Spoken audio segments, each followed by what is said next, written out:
national peuple mbote na bino nyonso na esengo nyonso tofungola ya mercredi 11 juin 2025 pour la kotatisa bino ndenge chef de l'état Félix Antoine Tshisekedi Tshilombo afungolaki mardi 10 juin na province ya Lualaba 12e conférence de gouverneurs oyo mama la likambo nango ezali bongo santé facteur de cohésion sociale et du développement des provinces. Midjo Mabasi apesi bino ba détail.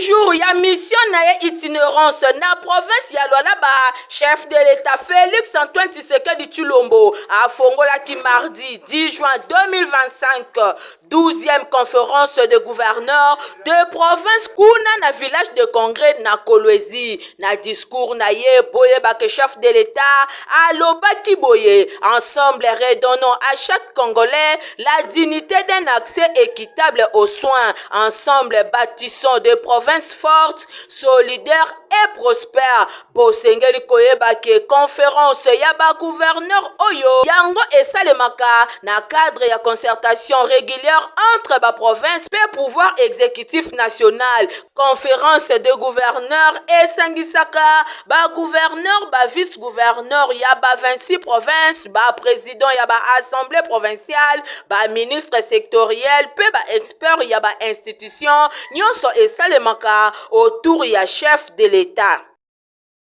Dans la primature, le Premier ministre Judith Suminwa Tuluka a participé à la conférence de gouverneur Oyo et Fongola qui va porter yango mardi 10 juin na Bokambemi. Il y a chef de l'État Félix Antoine Tshisekedi Tshilombo Nathalie Kaila Kapinda. Puis si détail.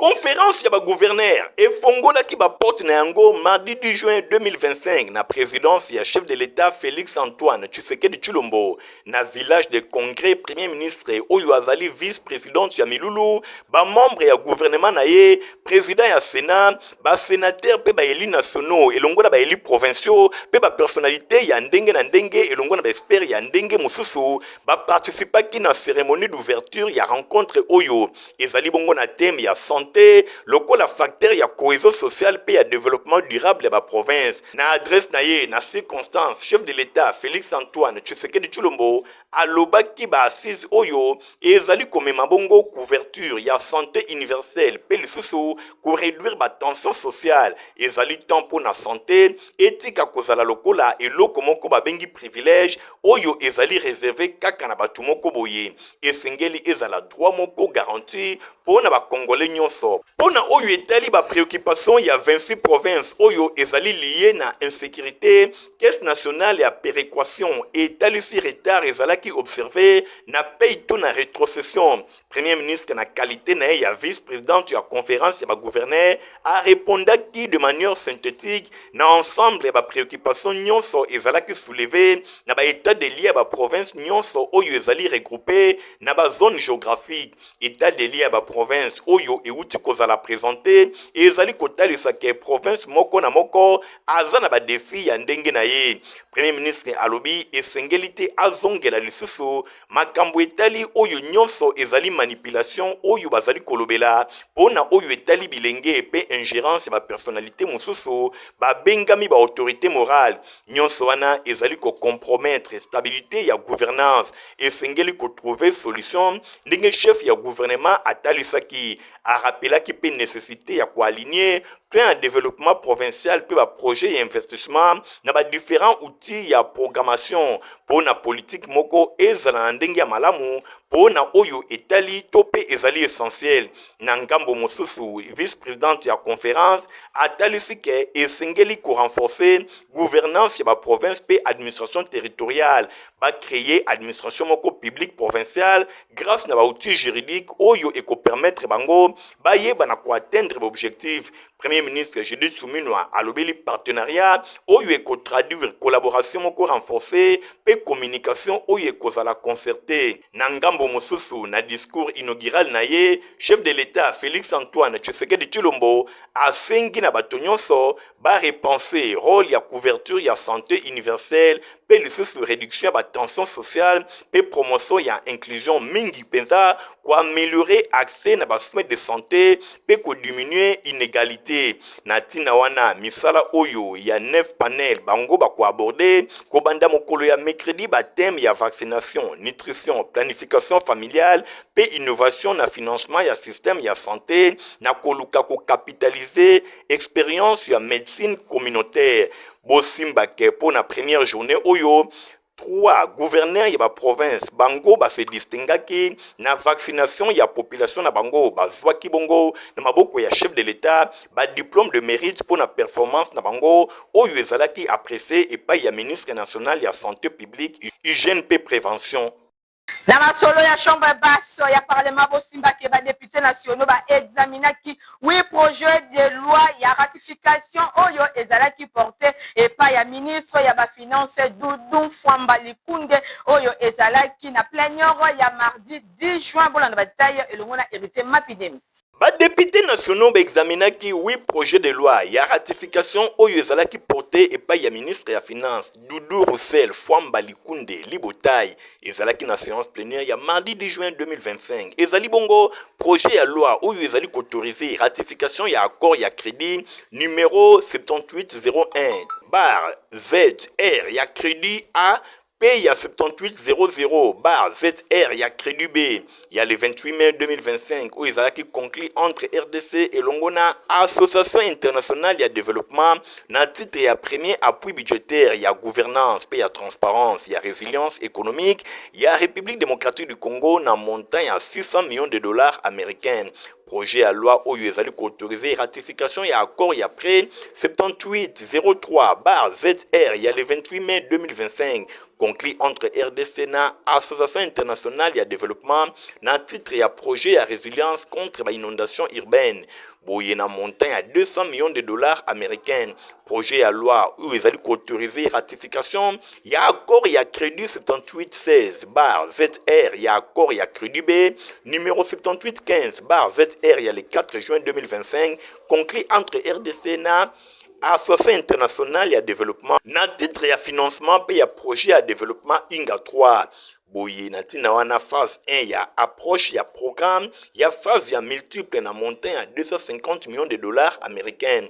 Projet ya loi oyo ezali kolobela ratification ya accord ya crédit numéro 7818 bar ZR ya accord ya crédit B numéro 7817 ZR il y a le 4 juin 2025 où il ezalaki conclu entre RDC na Association internationale ya développement na titre ya projet ya développement ya transport ya connectivité pour na montant ya 115,2 il y a 225 millions de dollars américains.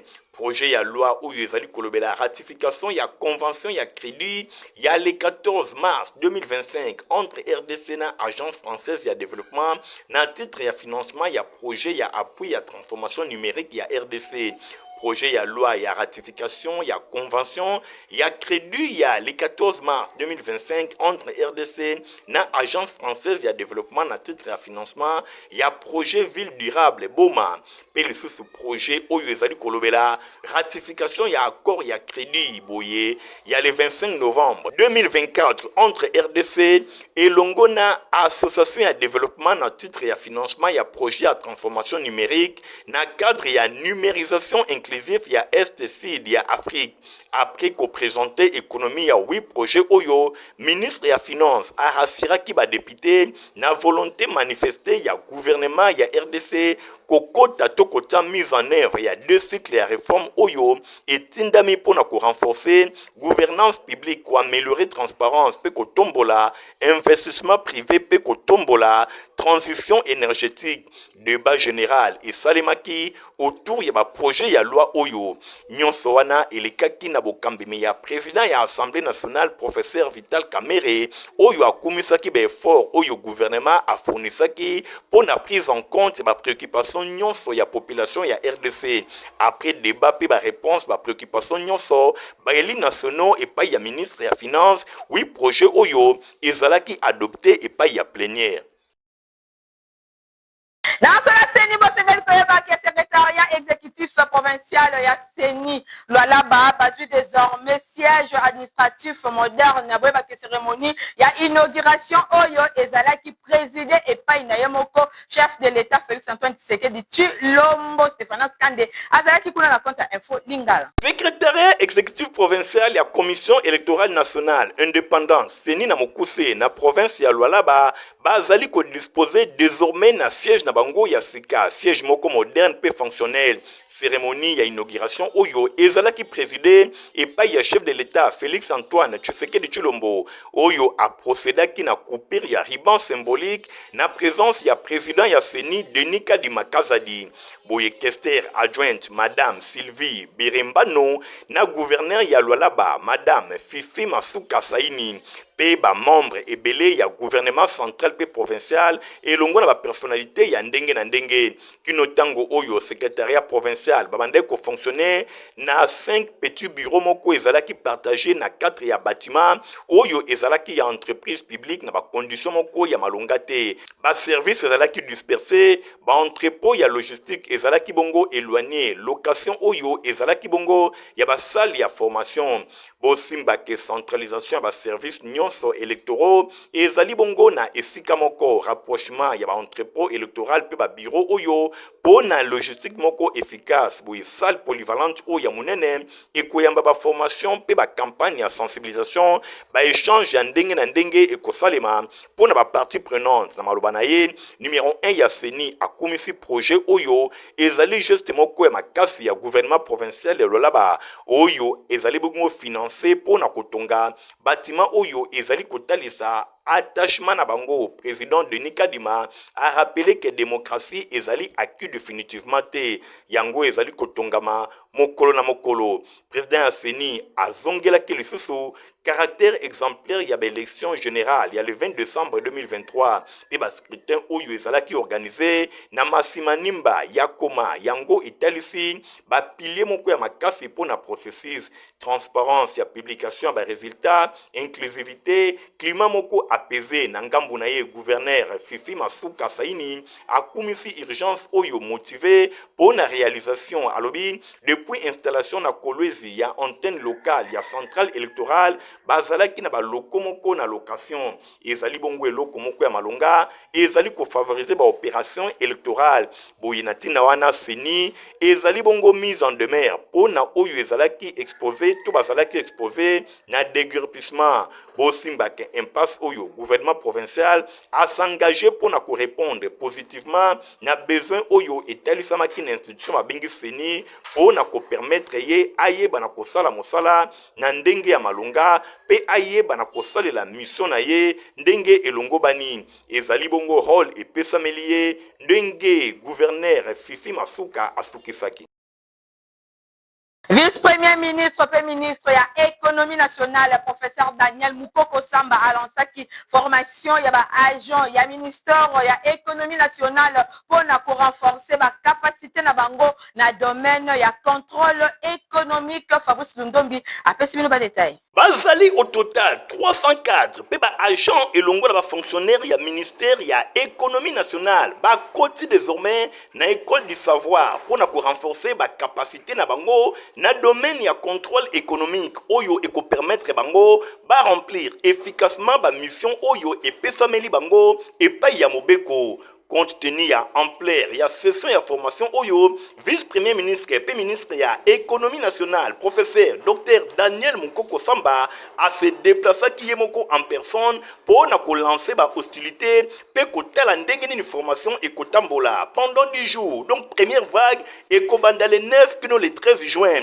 pe deuxième vague et ko banda le 16 kino le 20 juin 2025 à s'adresser qui n'a pas participant professeur Dr Daniel Mukoko Samba vice-premier ministre et ministre ya économie nationale a talisi que contrôle économique oyo ezali outil moko stratégique na bataille ya stabilité ba prix na marché pe ya protection ya ba consommateur pe lutte contre pratique moko anti-concurrentielle. Administration provinciale yango pe ba bosana ki bango te 300 agents pe ba cadre ya administration centrale ba kozala formé pour na ba technique ya ba contrôle économique pe bango ba kotinda mana terrain na division provinciale pour na même exercice ndenge vice-premier ministre et ministre ya économie nationale à Talisi.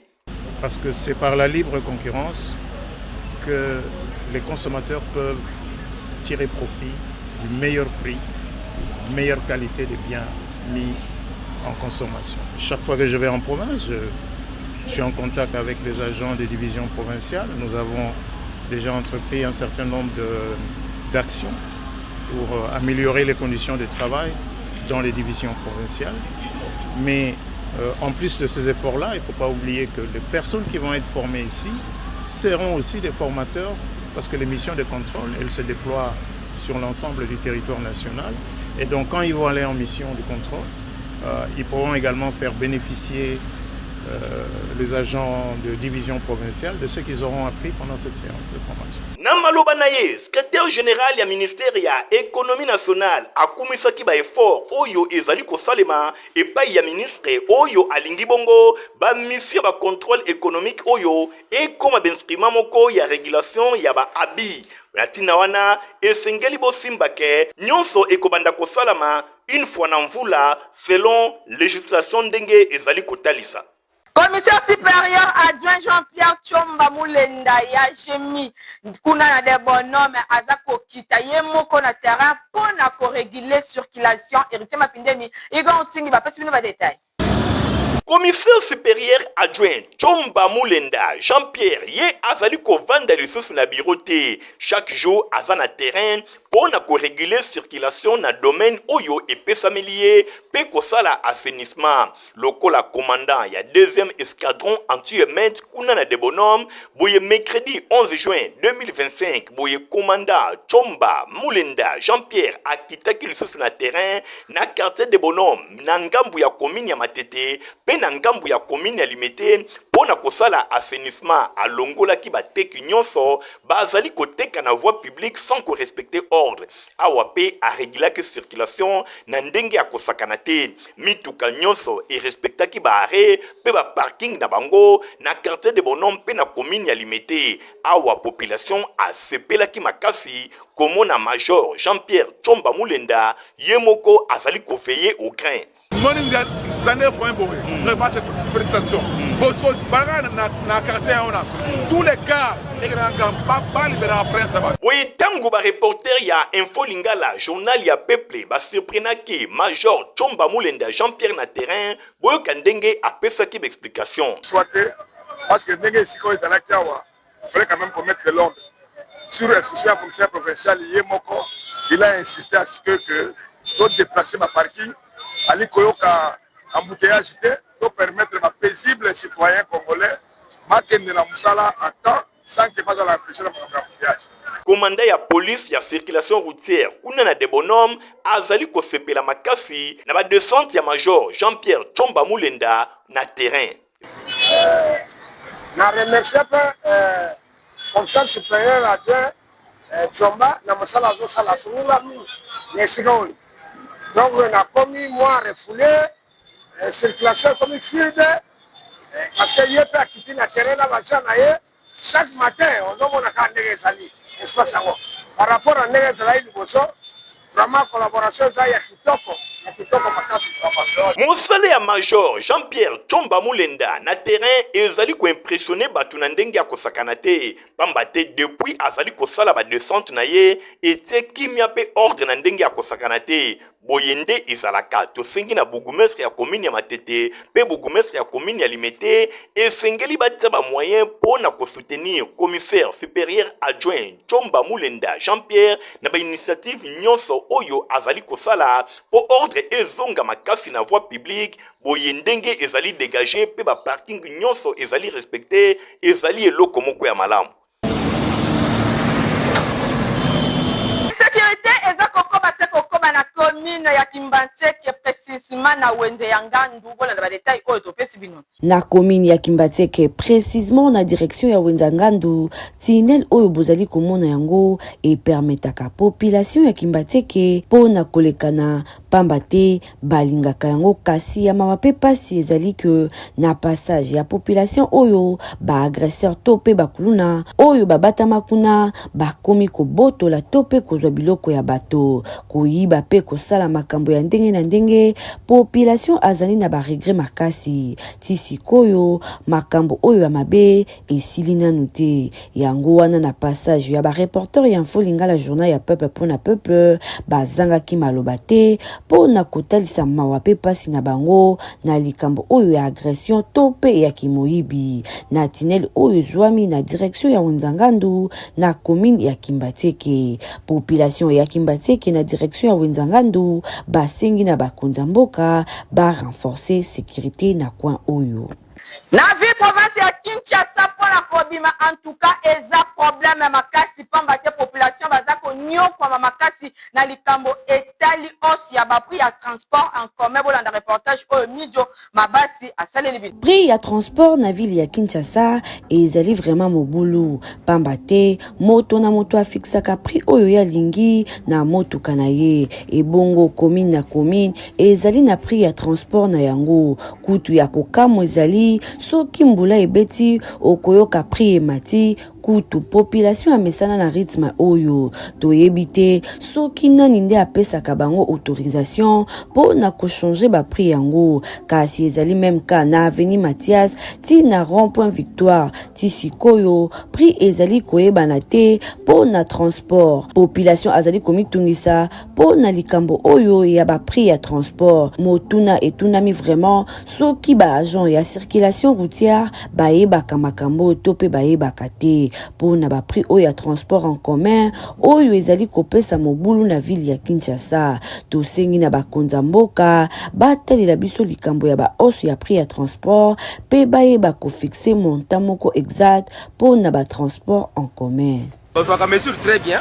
On va prendre la mesure. On va prendre la mesure, mais tout le monde a capena action pédatique. Ça passe pour embouteillage et l'équipe. Sans embouteillage, mais transport, ça va bien. Comme ma demi-terrain. Au lieu de direct Victoire, comme il y a demi-terrain, ça, moyen ça. Donc, pas ces gens qui sont là au Makasi. C'est ça, qu'on a bêté à tout ici. Pour autant, on a inde. Bazo c'est 1000 familles, 500, 3000. Papa to lembi ba kitisa boyete. Ba demi terrain ba na moto bazo kozwa ba 1500 ba 1000 francs. Mo kontina biso. Bolo bela biso pona likambo etangami ya ba transport. Likambo transport ezonyo ko la biso. Ba na moto à 0 mètre à fasenga 1000 francs. Ba na moto quelque part à fasenga 2000. Ba na moto akende ngunza fasenga 3000. Donc etonyo kama pona likambo transport. La couleur région Westengel Koyebake, centre évangélique, parole éternelle, la borne vandale, on a beaucoup Il y a révérend pasteur Kalika Sendabaza Kolengela du 17 au 29 juin, convention monnaie, au Babengi Bongo juin, la main des compassions. Nous vivons dans un monde en perpétuel mouvement, un monde où il y a plusieurs défis à relever, où chaque être humain se lève avec la volonté de bâtir, la volonté de donner un sens à sa vie. Un monde où les opportunités sont nombreuses, les rêves sont accessibles, mais le parcours reste exigeant. Apôtre Paul, s'adressant aux Corinthiens à son temps, au chapitre 16, le verset 9, il leur dit « Porte est grande et d'un accès efficace m'est ouverte, et les adversaires sont nombreux. »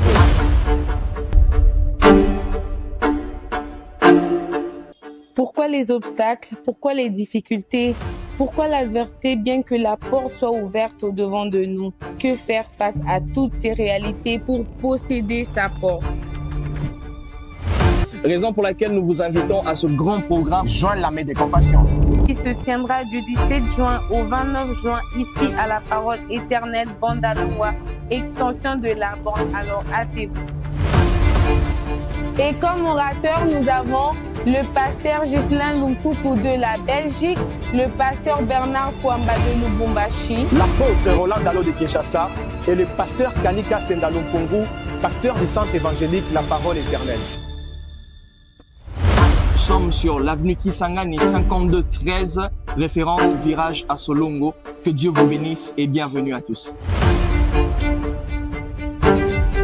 Toti quelqu'un la couleur religion pour la hôtel Sabino Ndenge Communauté Unie du Réveil na Bokambe Mia archevêque supérieur Dodon Kamba bazako organisé deuxième édition ya tempête du réveil oyo thème na yango ezali pour une paix durable en RDC. Rendez-vous et Pesami Bongo lundi 30 juin kuna na esplanade ya palais du peuple Fabrice Lundombi Ritkindu bapesimo ba détail.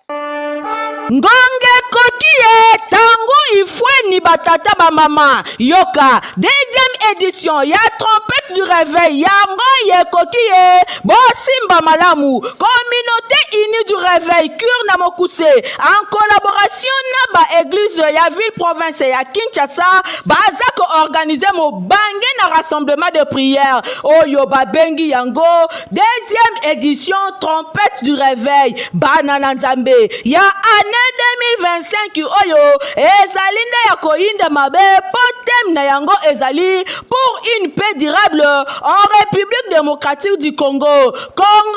Congolais nzambe asala yo obotama na Congo pamba te po ozali na mission ngonga yango yo ekoki zwa date oyo malamu lundi 30 juin 2025 na 8h biso nyonso tokutana na esplanade ya palais du peuple elongo na archevêque supérieur représentant légal ya confession religieuse cure Dodo Israël Kamba elongo na basali na nzambe nyonso ya République démocratique du Congo boya to bonde la elongo pona mboka pamba te kimyande ezali mama ya mabongi nyonso bosimba date oyo malamu lundi 30 juin 2025 na ngonga ya 8h na esplanade ya palais du peuple boya to sangana pona deuxième édition ya trompette du réveil boya bana na nzambe bozanga te na nzela ya losambo ndenkolo akosala nyonso tunanga nini la prière change le cours de l'histoire soki to sambeli lokola motomoko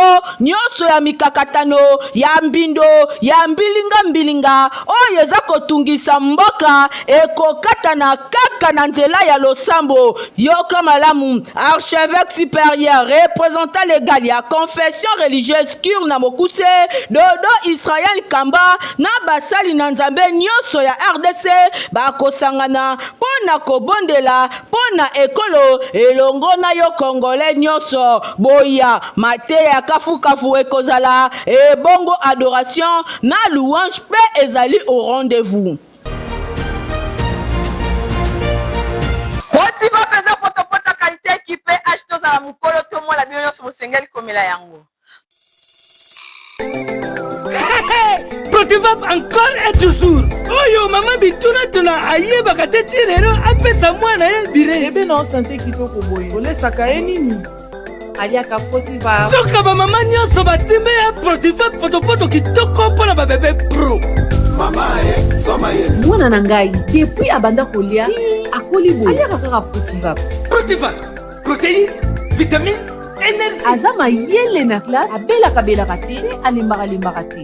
Ba maman, félicitations à vos connaissances. Protivap, facile à digérer et nourrissant. Ezana, protéines, vitamines et énergie.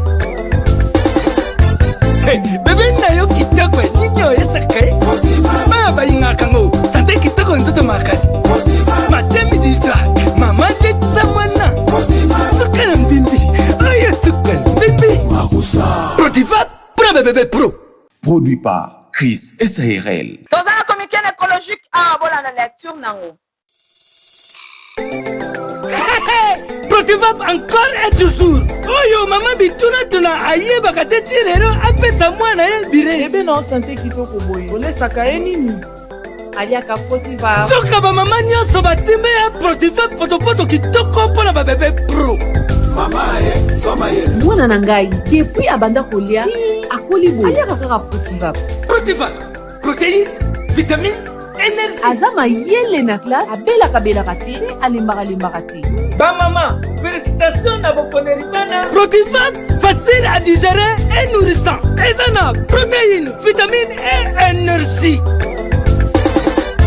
Hey, bébé na yo kitoko ninyo esaka. Ba ba inga kango, santé kitoko nzoto makasi. Matemi disa, mama de samana. Sukana mbimbi, oyo sukana mbimbi. Wakusa. Produit par Chris SARL. Et là, on est ici la 4e journal pour le peuple mercredi 11 juin 2025 yango. Et comme il a ce que pape Nazaki vraiment la SNGO Makasi Yako présenter les binu yango ceux qui vont se faire là qui n'ont pas ça. Merci na Nathalie Kala Kapenda Oyo akumbela ki dit pape Azalaki assisté et pas ya Rit Kindupe Midjo Mabas na sima caméra tozalaki bongo na Igon Ting montage simamaki na Christian Kiangebe ni pe Fabrice Lundombi journal pour le peuple ezaka supervisé et pas ya héritier mapinde mbandeko boti kala malam. Au revoir.